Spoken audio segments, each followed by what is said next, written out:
తేజేశ్వర్ హత్య కేసులో వీడుతున్న మిస్టరీ అట. మన లొకేషన్కి సంబంధించిన జీపీఎస్ ట్రాకర్ని అమర్చేసింది. ఒక సుపారీ గ్యాంగ్తో ప్రియుడు ఈమె ఇద్దరు కలిసి మాట్లాడిరు ఆల్రెడీ. ఆ సుపారీ గ్యాంగ్కి ఎక్కడెక్కడ ఆమె భర్త ఉన్నాడో ఎప్పటికప్పుడు సమాచారం చేరవేస్తూ ఉంది. ఫలానా ప్లేస్లో ఉన్నాడు, ఫలానా ప్లేస్లో ఉన్నాడు. ఆయన సర్వేయర్ అనమాట, ప్రైవేట్ సర్వేయర్. అట్లా ఆ లొకేషన్ని ట్రేస్ చేస్తూ 5 సార్లు ప్లాన్ చేసిరట. 5 సార్లు ఫెయిల్ అయింది. 6ఓసారికి చంపేసింది.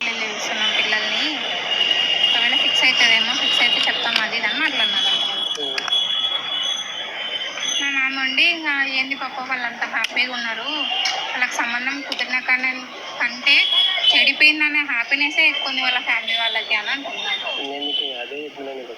అంటే ఇంకా అప్పుడే నాకు కొంచెం అర్థమైంది, ఏంది వీళ్ళు ఇంత డిఫరెంట్ ఉన్నారా ఏంది అని. వేరే మైండ్ చెడిపోయింది కదా, మా వాడికి వేరే పిల్లలు చూస్తున్నాం పిల్లల్ని, ఒకవేళ ఫిక్స్ అవుతుందేమో, ఫిక్స్ అయితే చెప్తాం అది అని అట్లా అన్నారు. మా మామ ఉండి ఏంది పాప వాళ్ళంతా హ్యాపీగా ఉన్నారు, వాళ్ళకి సంబంధం కుదిరిన కంటే చెడిపోయిందనే హ్యాపీనెస్సే ఎక్కువ ఉంది వాళ్ళ ఫ్యామిలీ వాళ్ళకి అని అంటున్నారు.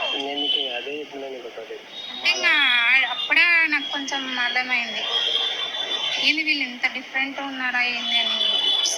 వేరే మైండ్ ఇది ఒకటే చిన్న క్లిప్ ఒకటి వైరల్ అవుతా ఉన్నది. డోంట్ ప్లే ఆడియోస్ ప్లీజ్ అట జనాలు అడుగుతున్నారు, వద్దంటున్నారు. ఓకే.